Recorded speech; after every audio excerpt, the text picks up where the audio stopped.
안녕하십니까? 2021년 3월 11일 목요일 장애인 생활신문 읽어주는 뉴스 시작합니다.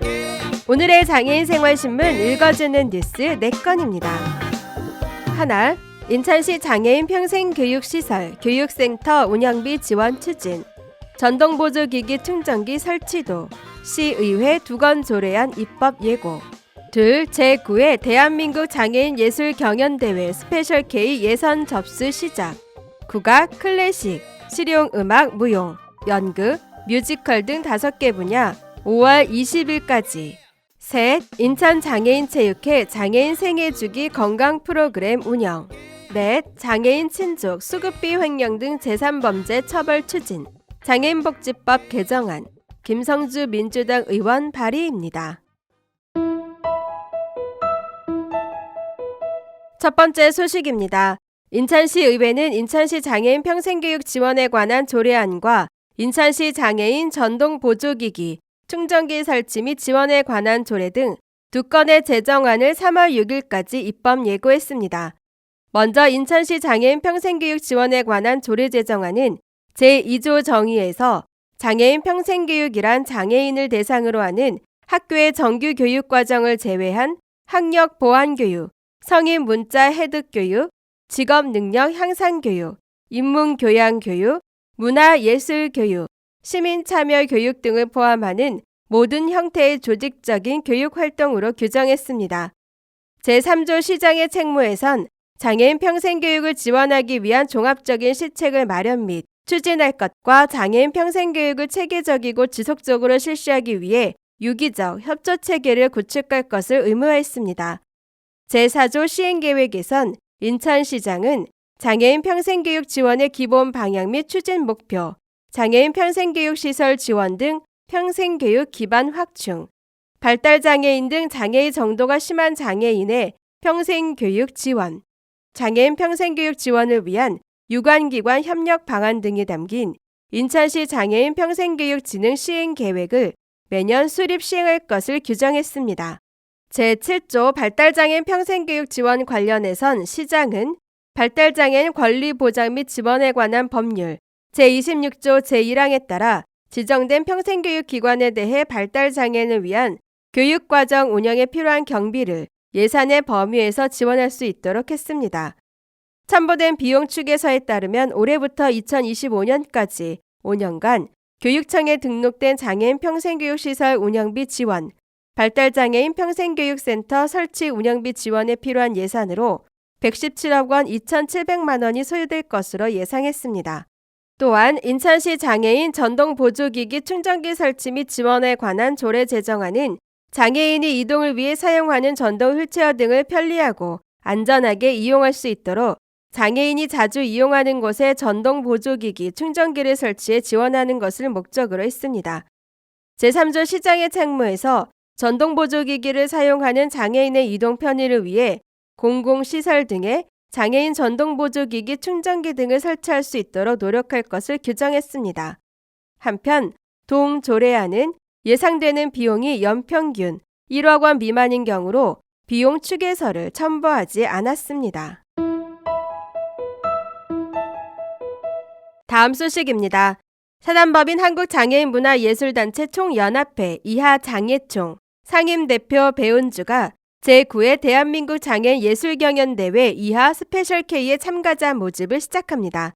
스페셜 K는 운영위원장 고재호, 2011년 행사가 처음 시작된 이래 장애 예술인 발굴 및 역량 강화를 통해 사회적, 예술적 발판을 마련해 예술활동의 활성화를 목적으로 마련된 장애인 예술경연대회로서 올해로 9회째를 맞이하고 있습니다. 경연 분야는 국악, 클래식, 실용음악, 무용, 연극, 뮤지컬의 5개 분야로 진행됩니다. 참가 대상은 대한민국에 거주 중인 모든 장애인입니다. 다만 스페셜 K 대상을 받은 이력이 있는 참가자는 참가할 수 없습니다. 개인 및 그룹 10인 이하, 그룹 참여가 가능합니다. 참가 신청 마감은 5월 20일 목요일 오후 5시까지이며 신청서는 스페셜 K 홈페이지 specialk.or.kr에서 다운받은 후 메일 specialk@ fdca.or.kr로 신청 가능합니다. 6월 초에 서류 심사 및 동영상을 통해 본선 진출자를 선정하며 본선 경연의 세부 일정과 장소는 추후 홈페이지와 본선 진출자 개별 연락을 통해 공지될 예정입니다. 본선 경연의 결과는 부문별 경연 당일 현장에서 발표되며 각 부문별로 각 부문 금상 수상자 5팀을 포함한 총 8팀은 결선 무대라고 할 수 있는 스페셜 K 어워즈에 참여하게 됩니다. 스페셜 K 어워즈를 통해 대상, 국회의장상 500만 원, 문화체육관광부 장관상 300만 원, 한국장애인 문화예술단체 총연합회 상임대표상 100만 원, 심사위원장상 50만 원을 포함해 총 8팀에게 상금과 상패를 전달할 계획입니다. 행사를 주최하는 장애총회 배은주 상임대표는 스페셜 K가 매년 행사가 거듭될수록 뛰어난 역량을 가진 장애 예술인들 참여로 권위 있는 대회로 성장했다. 잠재성 있는 장애 예술인 발굴한 후 지속적인 문화예술 활동 참여 및 다양한 국내외 무대 경험을 제공함으로써 장애 예술인의 예술 창작 활동이 활발한 사회를 만들기 위해 더욱 노력하겠다며 참가하는 모든 장애 예술인들의 도전과 꿈을 이루려는 노력을 응원한다라고 전했습니다.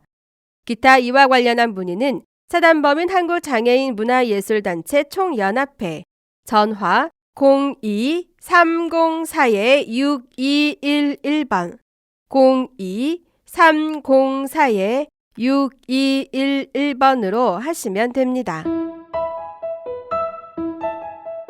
다음 소식입니다.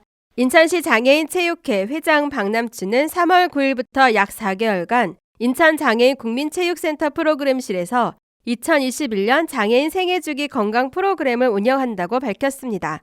아동기부터 운동 습관을 형성해 평생체육의 기틀을 마련하기 위한 추진 사업의 일환으로 장애 아동의 특성과 개인 운동 수행 능력 등을 고려해 수요자 중심의 프로그램으로 구성되어 있고 다양한 도구를 활용한 놀이 형태로 쉽게 따라하면서 높은 운동 효과를 보일 수 있다는 장점이 있습니다. 특히 코로나19로 텔레비전, 스마트폰 등의 전자기기 의존도가 높아져 신체 활동이 감소돼 건강에 악영향을 미칠 수 있는 상황이기에 본 프로그램을 통해 신체, 정서의 효과를 볼 수 있을 것으로 기대하고 있습니다. 시 장애인체육회 이중원 사무처장은 장애인 생애주기 건강 프로그램은 올해 처음으로 시범 운영하는 프로그램으로 아동기부터 시작해 추후 순차적으로 다양한 연령대와 장애 유형으로 확대 편성에 지원할 예정이며 이 사업을 통해서 유형별, 연령별, 관내 장애인들이 능동적으로 체육활동 참여 기회를 가질 수 있도록 노력하겠다라고 말했습니다. 다음 소식입니다. 장애인 친족에 의한 수급비 횡령, 명의도용 대출 등 재산범죄를 예방하고 장애인의 재산권을 보호하기 위한 법률 개정이 추진됩니다. 전주시병 재선 더불어민주당 김성주 의원은 3월 9일 장애인 대상 재산범죄에 대해 형법상의 이른바 친족상 도래 규정을 적용하지 않도록 하는 내용의 장애인복지법 일부 개정 법률안을 대표 발의했습니다. 장애인복지법은 경제적 착취 행위를 장애인 학대로 규정하고 장애인 학대 관련 범죄 유형으로 형법상 사기와 공갈의 죄, 횡령과 배임의 죄를 포함하고 있습니다. 중앙장애인 권익옹호기관에 따르면 2018년부터 2019년까지 2년간 확인된 장애인 대상 경제적 착취 학대 사례는 총 630건에 달합니다.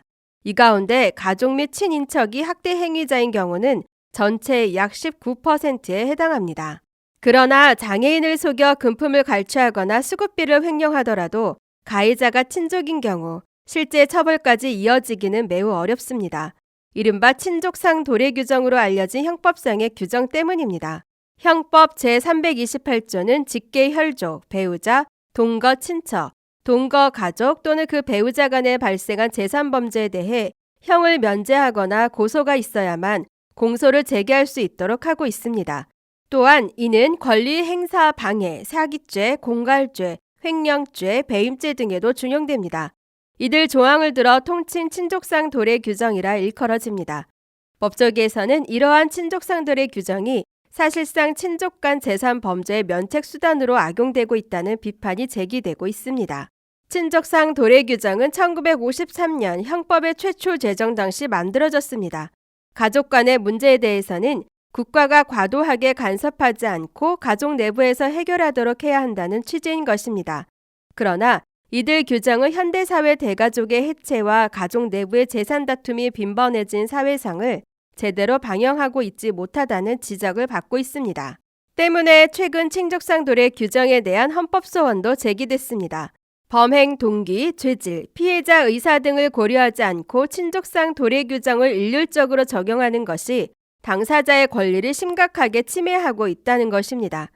김성주 의원이 발의한 장애인복지법 개정안은 학대 행위자가 친족관계의 장애인을 상대로 사기, 공갈, 횡령, 배임, 권리행사 방해죄를 저지른 경우 형법상 친족상 도래 규정을 적용하지 않도록 하는 내용을 담고 있습니다. 친족상 도래 규정의 위헌 여부를 떠나 친족에 의한 제3범죄로부터 장애인을 우선 보호해야 할 필요가 크기 때문입니다.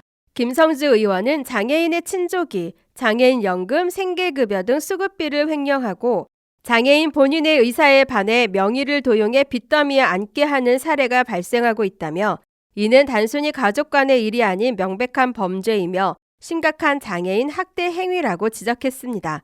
김 의원은 장애인 친족에 의한 제3범죄에 대해서는 친족상 도래 규정을 일률적으로 적용할 것이 아니라 죄의 경중을 따지고 처벌해 사회적 약자인 장애인이 피해를 보지 않도록 보호해야 한다고 입법 취지를 밝혔습니다.